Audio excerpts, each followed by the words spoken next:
Morning. I am parked and doing this live stream, and there is some kind of truck, I think it might be a sewage one, around the corner that just decided to start pumping things, so you might hear that in the background. You might also hear the snow is melting a little bit more here in Ottawa, so it's I think it was above 2 or 3 degrees, so you might hear some cars driving by, some puddles, things like that. But this week, I wanted to cover what I thought I was going to do the week before. Last week, we talked about remembering who you are and why other people might want to listen to what you have to say. And this week, I wanted to cover different ways that you can do your talk or your presentation or your pitch and ways to be memorable. So before I get into that, it has been a week. The last week, I've been sick. I was sick a couple days over the weekend. Our toddler had to get a tooth extracted. Have you ever seen a tooth with the root intact? I don't know if anyone's ever seen that, but it was like, see the length of my finger here. When they pulled it out, it was as long as the tip of my finger. Very crazy thing to see. I am almost 9 years into parenting, 10 if you close to 10 if you count pregnancy. Never had to go through that before, but our poor 3-year-old had chipped a tooth a year and a half ago, and then he was in a car accident with me, and some stuff happened where I guess that can happen. The tooth can die, so they had to pull it out on Monday morning, first thing Monday morning, and then my 6-year-old or 6.5-year-old got sick at school. So today is Wednesday. It is the first day since last Friday that all 3 kids are at preschool in school where they're supposed to be during the week. But yeah, have you ever gone through anything like that where you have to take your kid to do something, you don't necessarily want to do it, it's going to be painful or difficult, and then they go through the process and they're like a champion or stronger than you thought they'd be, and it's amazing just how quick their little bodies heal. But yeah, not emotionally, physically a great week, but I still wanted to share some things with you.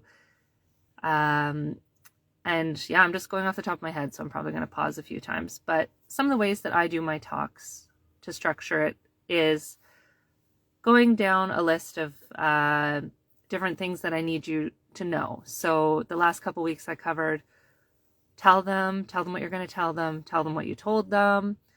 This is what I did. This is what I learned. This is how I can help you. So by going over those areas, you can then kind of jot down some points under each of those headings. So you can go, this is what I did. This is what I learned.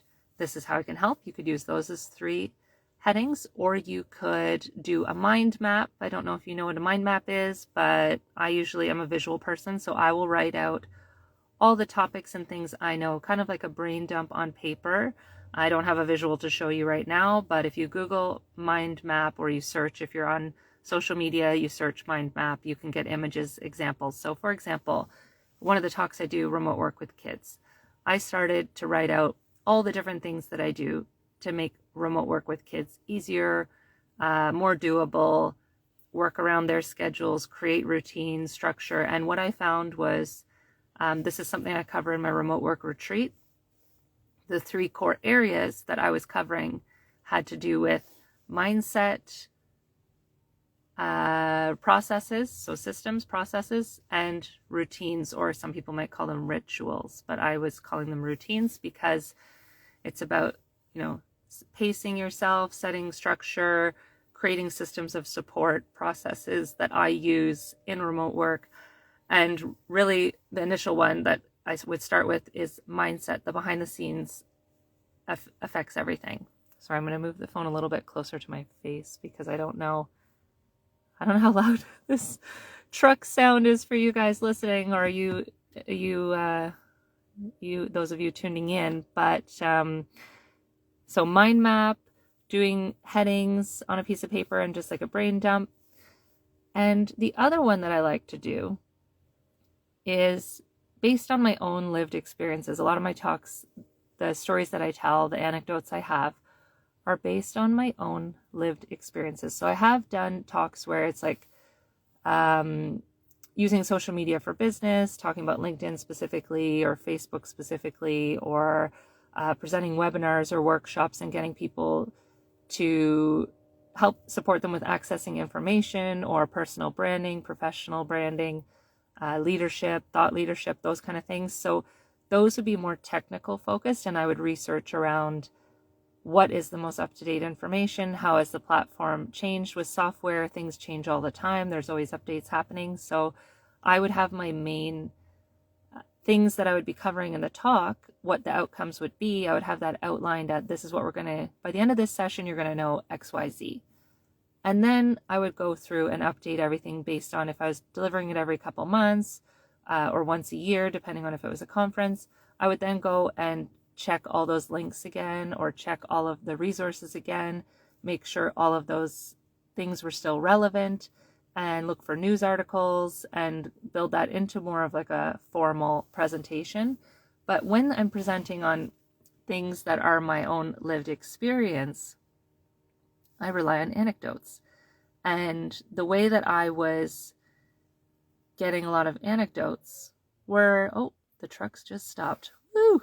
I was going into business spaces with our kids starting in 2016, and I would have experiences, and I would call these the good, the bad, and the ugly, and I would kind of mentally categorize them, but I would also blog about them or do Instagram posts. Oh no, they started up again. Sorry about that. So I would have kind of like a diary. I've always been a writer. I've always been a journaler, someone who processes my thoughts through writing, and I would write a recap of how this went. So, for example, when I did my Baby in the Boardroom talk for Creative Mornings, I went on stage and I was with my kids. So, tip number one, how to be memorable, do something different. That was, people were paying attention to that. I had a 10-month-old strapped to me in a baby carrier, and he kept trying to steal my microphone. I was holding it like this, and he kept trying to take it. Eventually, I had to take the baby carrier off while holding him, put the microphone down. I was doing a lot of juggling, actual like live performance movement. I never stayed still. My toddler was scraping a Lego car along the floor, the polished concrete floor that was like, so at some point I had to stop and move some things around for him. But that, I had people tell me that it was a really engaging talk and that they listened to everything I was saying because I was being very active while I presented. I wasn't just staying in one spot like I am now. I wasn't stationary. So tip number one, just do something different. Not saying you have to bring your kids with you, but if you want to bring your kids with you because you didn't have childcare like me, or, oh well, actually for that talk, my partner was actually out of the country. But I didn't want to say no to the opportunity. So depending on the opportunity, if it's a pitch competition or a public speaking opportunity, you might just want to say yes and figure it out after the fact, which is what I usually do. I say yes and then go, okay, how am I going to make this happen? But aside from the visual differences that you can be memorable with, I would start with asking an audience member a question or drawing the audience in. So when I got on stage for that talk, I found someone in the audience in the front couple rows, and I said, "Excuse me, do you mind holding my baby so I can load my pitch deck?" And then I went up to another person and said, "Are there baby change facilities here? Do you mind if I open this snack right now for one of these guys during this talk?" Because, I would just ask questions. And have you ever listened to a presentation or a talk and someone's asking you straight away to think about something? So I kind of weave this into a lot of the workshops or presentations I do. I will ask the audience or participants a question. I will get them to journal, get them to reflect, get them to kind of like mentally categorize out of these 3 to 5 stages. Who do you best identify as? Where are you now in terms of comfort level?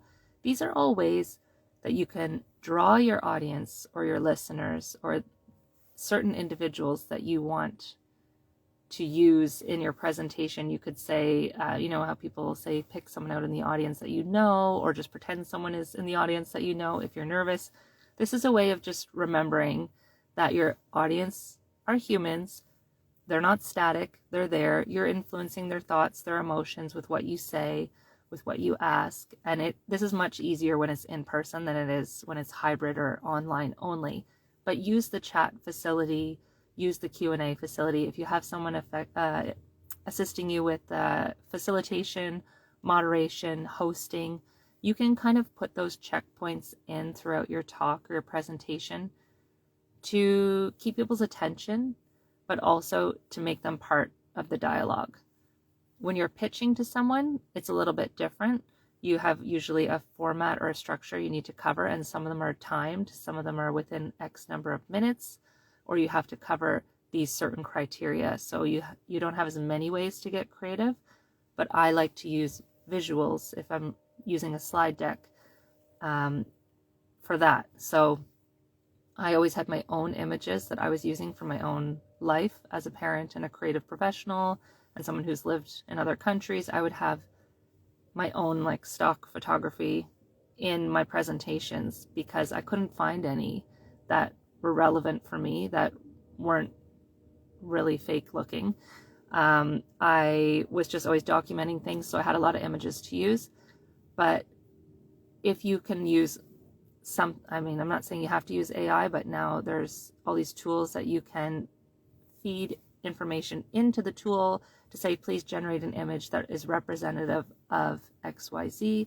If you want to create visuals that are more dynamic in your presentations. So you can either use your own photography or find stock photography or generate something on Canva or other tools.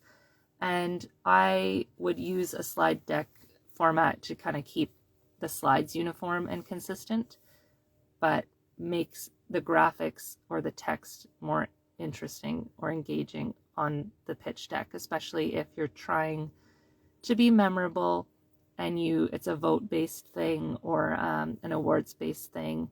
And if you're like me and you have an idea that is kind of a hybrid between industries or something a bit different, people will remember you anyways because you're presenting something to them that maybe doesn't exist already or is a different twist on something that they've seen before.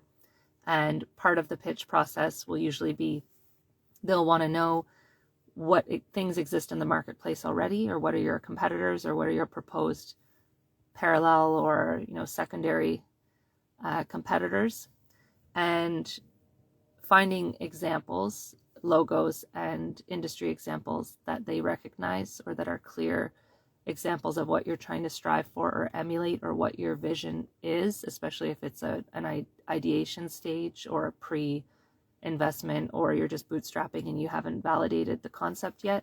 You can use that in order to be more memorable so that you're able to, you can see I'm like doing an ad for Boomerang Kids in the background there.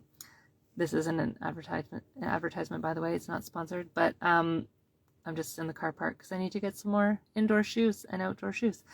So in summary, to be memorable, you can use, what did I start with? I'm just blanking here. Wait, go back to the initial one.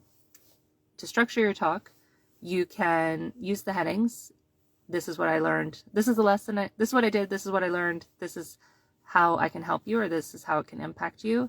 You can go through the more formal route of this is what you're going to learn in the session. This is what we're going to cover. This is what the outcomes will be.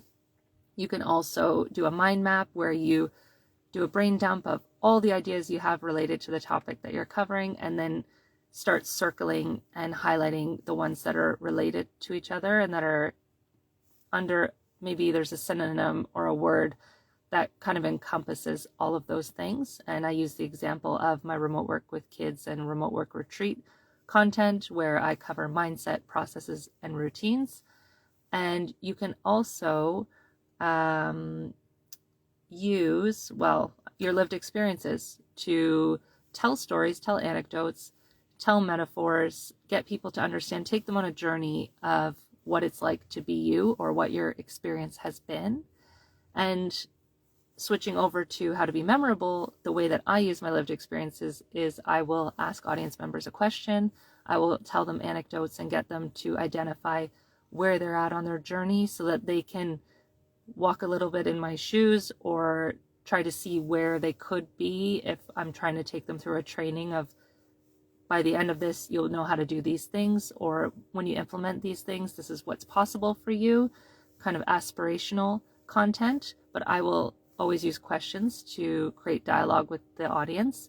You can use your body, your essence, your presence, as I demonstrated or talked about with bringing my kids into business settings and having them on stage with me as part of the talk. They were kind of this dynamic part of the talk where I was looking after them and speaking at the same time. So people were kind of following us around the stage and following what we're saying, but those were also presentations that were short, concise, under 20 minutes.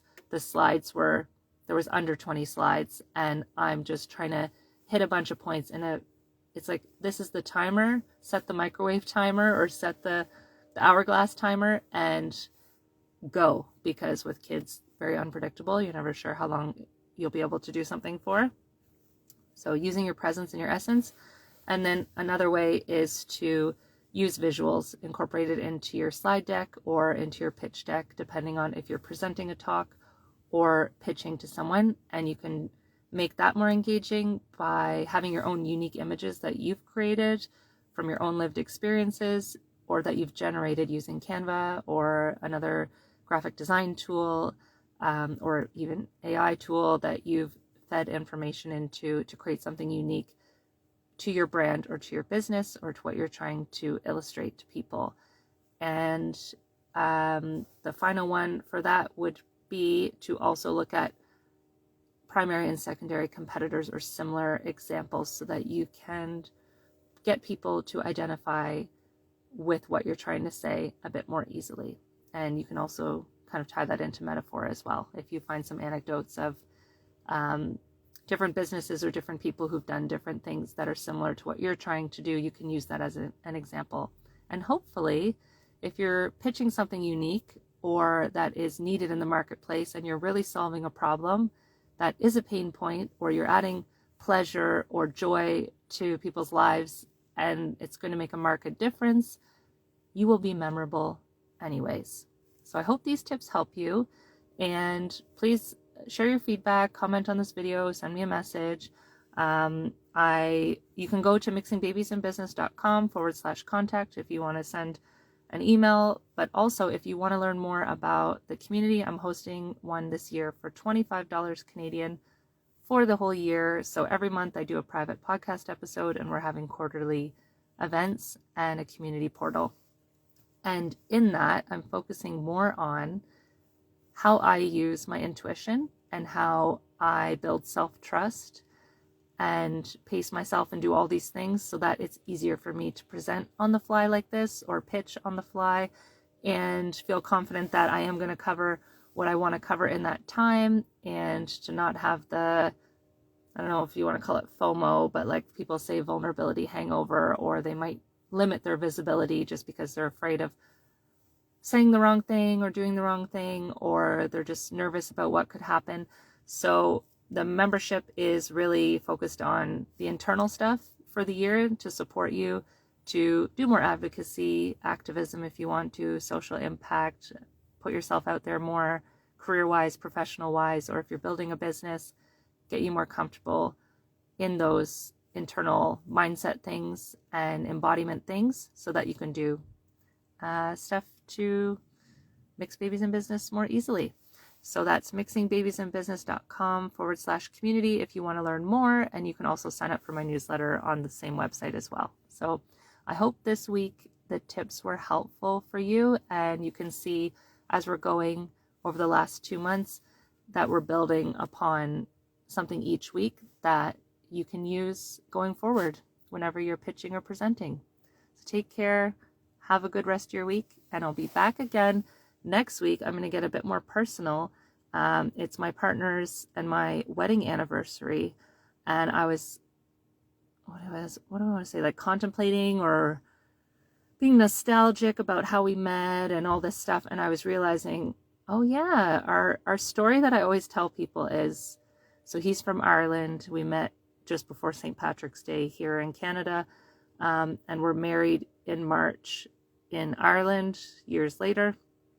But the first time I met him, I was on stage speaking on a microphone, and I sold him some things straight after. So that'll be a story for next week, because I don't think it's a surprise to him or to anyone that I've done public speaking since, and that I've had our kids on stages with me. So in hindsight, 15 years ago, I was reflecting on when I first met him, and how, a lot of people's origin story of meeting isn't that. It isn't, well, she was speaking on a microphone on stage and then went and pitched me straight after, and I bought some things from her. So that'll be a story for next week. And I thank you for listening, and I hope you enjoy the rest of your week. And if you're having March break, hopefully you can join me still next week for that video. Take care.